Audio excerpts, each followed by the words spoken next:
வணக்கம். அன்பார்ந்த குரு ஜோதிடம் நேயர்களுக்கு உங்கள் ஜோதிடர் ஜேஎம்எஸ் சந்திரமௌலியின் பதிவு. இந்த பதிவில் கேது கிரகம் சாரமாற்றம் அடைவதை பற்றி பார்க்குறோம். கன்னிராசியில் இருக்கக்கூடிய கேது அஸ்தம் என்று சொல்லக்கூடிய சந்திரனுடைய நட்சத்திரத்திலிருந்து உத்தர நட்சத்திரத்துக்கு, அதாவது சூரியனுடைய நட்சத்திரத்துக்கு மாறுவதற்கான 12 லக்னங்களுக்கான பலன்களை பார்க்க இருக்கோம். இந்த கேது சூரியனுடைய நட்சத்திரத்தில் ரொம்ப நாள் பயணித்து 2025 ஜூலை வரைக்கும் பயணிக்க இருக்கார் சூரியனுடைய நட்சத்திரத்தில். பட் ராகு கேது பயிற்சி அப்படிங்கிறது இப்போ நமக்கு அதுக்கு முன்னாலேயே நடக்கும். நாம் இந்த பதிவில் 1 மாதத்துக்கான பலனை ஜனவரி 1 வரைக்கும் உத்தர 4ஆம் பாகத்தில் இருக்கிறத மட்டும் நம்ம பார்க்கப்போம். இந்த பதிவில் மீன லக்ன நண்பர்களுக்கு 7ஆம் வீட்டில் கன்னிராசியில் இருக்கிற கேது நட்சத்திர மாற்றமாகி இந்த நட்சத்திர மாறுதலுடைய பலன்களை பார்க்க இருக்கோம்.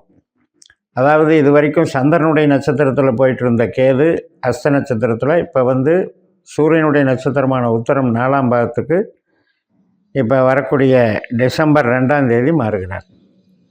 இது நெக்ஸ்ட் இயர் வரைக்கும் கேதுனுடைய சூரியன் காலில் போயிட்டுருப்பார். இருந்தாலும் கூட இந்த பதிவில் நம்ம எடுத்துக்கிறது ஒரு 29 நாட்கள் சூரியனுடைய நட்சத்திரமாகவும் சுக்கிரனுடைய உபநட்சத்திரமாகவும் கேது வழங்கக்கூடிய பலன்கள் அப்படின்னு பார்க்கணும். இந்த உபநட்சத்திரம் என்பது கேது செல்லக்கூடிய சூரியனை 9ஆக பிரிக்கிறோம். அதில் சூரியனில் சுக்கிரன் அப்படிங்கிற திசாபுத்தி அடிப்படையில் சுக்கிரனாக உபநட்சத்திரமாக அவர் தான் டிசைட் பண்ணுறாரு. கேது என்ன செய்யணுங்கிறத அவர் தான் டிசைட் பண்ணுறார். அந்த வகையில் இந்த பலன்களை பார்ப்போம். இப்போ 7ஆம் இடம் அப்படின்னாலே நமக்கு ஒன்று கணவன் மனை உறவு, வெளிப்புறமாக எடுத்துக்கிட்டால் புறம் சார்ந்து தொழில் சார்ந்து நம்ம அன்றாடம் சந்திக்கக்கூடிய நபர்களை குறிக்குது. அதே மாதிரி கேதுனுடைய நட்சத்திரம் எங்கே இருக்குது அப்படின்னா 2 பத்தில் இருக்குது. அதனால் மீன லக்னத்துக்கு கேதுனால் பணம் கொடுக்க முடியும், வேலை கொடுக்க முடியும், நமக்கு தொழில் அமைச்சு கொடுக்க முடியும். அப்படிப்பட்ட ஒரு கிரகம்தான் கேது. அது நம்மளுடைய ஜனன ஜாதகத்தில் அந்த 2ஆம் இடம் 6ஆம் இடம் 10க்கு வலிமை சேர்க்குற மாதிரி கேது அமைஞ்சிருந்தாலே நமக்கு கேது திசை வரும் பொழுது தொழில் வளர்ந்து நல்லா வளர்த்து கொடுத்துரும். அது நம்ம உபநட்சத்திர ரீதியாக எந்தெந்த பாவங்களை தொடர்பு கொள்ளுதோ அந்த வகையிலையும் அது நன்மைகள் செய்யும். ஆனால் யாருக்குமே எந்த கிரகமுமே நம்மளுடைய ஜனன ஜாதகத்தில் 8ஆம் பாவ உபநட்சத்திரமாகவும் 12ஆம் பாவ உபநட்சத்திரமாக வந்தால் நம்ம பொருளாதாரம், வேலை சார்ந்த விஷயத்துக்கும் தொழில் சார்ந்த விஷயத்துக்கும் பாதிப்பை கொடுக்கும். அகம் சார்ந்து உறவுகள் சார்ந்து ஆரோக்கியம் சார்ந்தும் பாதிப்புகளை கொடுக்கும். அப்போ வாழ்நாள் பூரா ஒரு வேதனை, சோதனை, கஷ்டம், நஷ்டம் அப்படின்னு அனுபவிக்கிறோம் இல்லையா? அவங்களுக்கு அவங்க ஜனன ஜாதகத்தில் இருக்கக்கூடிய 8ஆம் பாவமும் 12ஆம் பாவமும் ஒரு கொடுப்பினை, விதி கொடுப்பினையில் தாக்கம் அதிகமாக வச்சுருக்குன்னு அர்த்தம். அந்த மாதிரி இப்போ கேது திசையோ புத்தியோ அந்தரமோ அல்லது சூரியனுடைய திசாபுத்தி அந்தரமோ நடக்கும் பொழுது இந்த 8-12 இல்லாமல் இருந்தாலே உங்களுக்கு சந்திக்கக்கூடிய நபர்கள் மற்றும் நீங்கள் எடுத்துக்கக்கூடிய விஷயங்கள், நீங்கள் என்ன ஃபீல்டில் முயற்சி பண்ணுறீங்களோ அதில் வெற்றியை கொடுக்கும். அந்த வகையில் வேலை செய்யும். உழைப்புக்கு நல்லா இருக்குது, பணவரவுக்கு நல்லா இருக்குது. நம்முடைய லாபம் அப்படின்னா, நமக்கு லாபம் அப்படிங்கிறது மனசில் எதிர்பார்க்கக்கூடிய விஷயங்கள். ஒரு நல்ல நிம்மதியான லைஃப் இருக்குன்னு போதும்னு ஒரு சிலர் நினைப்பாங்க. ஒரு நல்ல உறவுகள் நல்லபடியாக மெயின்டைன் பண்ணணுன்னு ஒரு சிலர் நினைப்பாங்க. பொருளாதாரத்தில் ஒரு குறிப்பிட்ட இலக்கை அடையணும், ஒரு குறிப்பிட்ட அந்தஸ்துக்கு நம்ம உயரணும் அப்படின்னு ஒரு சிலர் நினைப்பாங்க. இந்த லாபஸ்தானத்தில் இந்த அபிலாஷைகள் எல்லாமே அடங்கி இருக்கு. அதே போல் நண்பர்கள், நம்முடைய சமூகம், கம்யூனிட்டி சார்ந்து நமக்கு இருக்கிற ஒரு சர்க்கிள், இது எல்லாத்தையுமே சொல்லக்கூடிய இடம் தான் 11ஆம் இடம், மூத்த சகோதர சகோதரி வகை. ஸோ அந்த வகையில் இந்த அமைப்பு நல்ல வேலை செய்யும், ஒர்க் அவுட் ஆகும். எதிர்பார்த்த காரியங்கள் நமக்கு நல்லா நடந்து வரும், கனவுகள் நிறைவேறும்னு சுருக்கமாக சொல்லலாம்.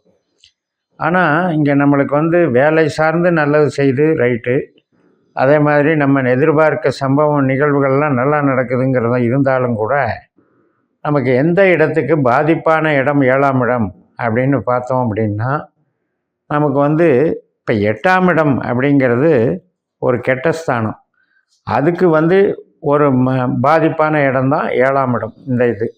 அதனால் வந்து நமக்கு திடீர் அதிர்ஷ்டம் அப்படிங்கிற நம்பிக்கையோ, ஒரு யோகங்களை எதிர்பார்க்குறோம் இல்லையா, லாட்ரி யோகமோ அந்த யோகமோ, அது மாதிரி மர்மமான முறையில் சீக்ரெட்டான முறையில் எதிர்பார்க்கக்கூடிய அதிர்ஷ்டங்களை வந்து தடை பண்ணுவார். அப்படி வந்து நம்ம எடுத்துக்கலாம். அதே மாதிரி முதலீடு போடணும்னு நினைக்கிறவங்களுக்கு முதலீடு போடுவதற்கான வாய்ப்புகள் கொடுக்காது, அல்லது முதலீடு சேர்க்க முடியாது.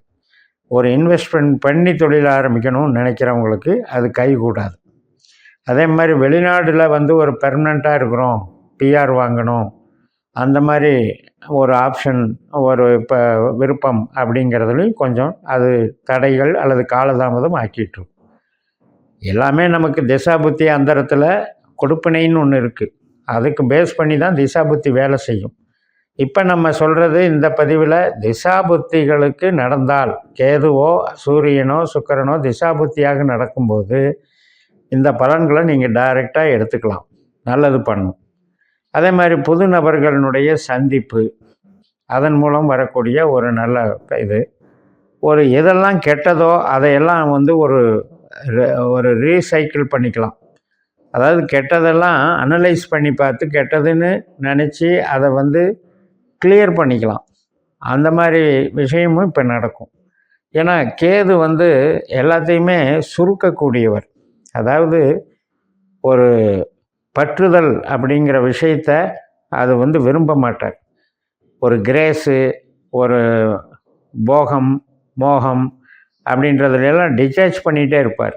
அவர் வந்து அந்த புதன் வீட்டில் 7ஆம் வீட்டில் இருக்கிறதுனால நாம் அன்றாடம் சந்திக்கக்கூடிய நபர்களில் நமக்கு வேண்டாதவர்கள் அல்லது நமக்கு வேண்டாதவற்றை செய்யக்கூடியவர்களை அடையாளம் கண்டுபிடிச்சி அதை வந்து ஃபில்டர் பண்ணி கொடுக்கக்கூடிய வேலை கேதுவோடு.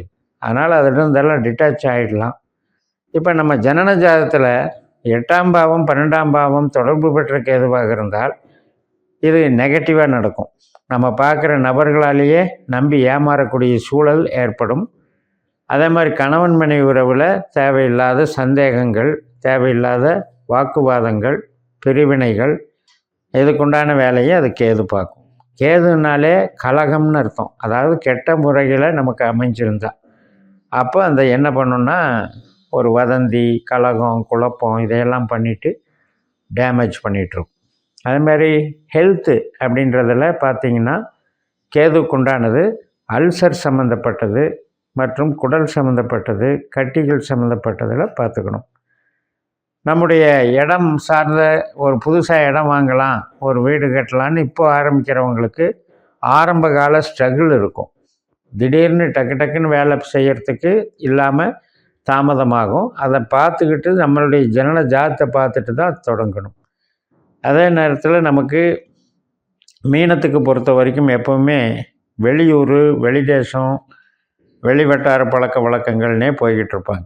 அதில் பூர்வீகம் சார்ந்த விஷயம் அப்படின்னு எடுத்தோம்னா சில பேருக்கு தான் அமையும். மேக்சிமம் பேருக்கு பூர்வீகத்தில் நஷ்டம், கஷ்டம் உண்டாகி இருக்கும்.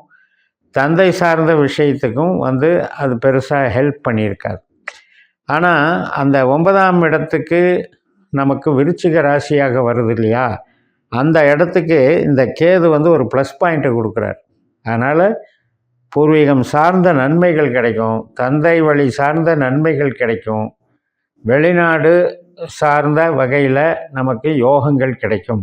வெளிநாடு தொடர்பு, உயர்கல்வி, ஆராய்ச்சி கல்வி இது மாதிரி படிக்கிறவங்களுக்கு உண்டான சந்தர்ப்பங்களும் நல்லாயிருக்கும். தத்துவமாக ஸ்பிரிச்சுவல் சம்மந்தப்பட்ட படிப்புகளை படிக்கிறவங்களுக்கும் ரொம்ப எக்ஸ்பர்ட்டாக இருக்கும். மருத்துவம் சார்ந்த கல்விக்கும் இது உதவியாக இருக்கும். அதனால் இது நல்ல காம்பினேஷன். கேது, சூரியன், சுக்கிரன். கேது நின்ற நட்சத்திரம் சூரியன், உபநட்சத்திரம் சுக்கிரன். இந்த ஜனவரி 1ஆம் தேதி வரைக்கும் இந்த தன்மைகளில் நீங்கள் வந்து தாராளமாக எதையுமே ஊக்கத்தோடு செஞ்சு நம்பி நம்ம வந்து செயல்படலாம். ஒன்லி கண்டிஷன் நம்ம ஜாதகத்தில் செக் பண்ணிக்கணும். 8ஆம் பாவ 12ஆம் பாவ தொடர்புகள் கேதுவுக்கோ சூரியனுக்கோ வரக்கூடாதுங்கிறத சொல்லி நிறைவு செய்கிறேன். இந்த சேனலை சப்ஸ்கிரைப் பண்ணி ஷேர் பண்ணுங்கள். உங்கள் தனிப்பட்ட ஜாதக பலாபலன்களை என்னுடைய வாட்ஸ்அப் நம்பரில் தொடர்பு கொண்டு பலன் பெறுங்கள். உங்களிடமிருந்து விடைபெறுகிறேன். உங்கள் JMS. நன்றி, வணக்கம்.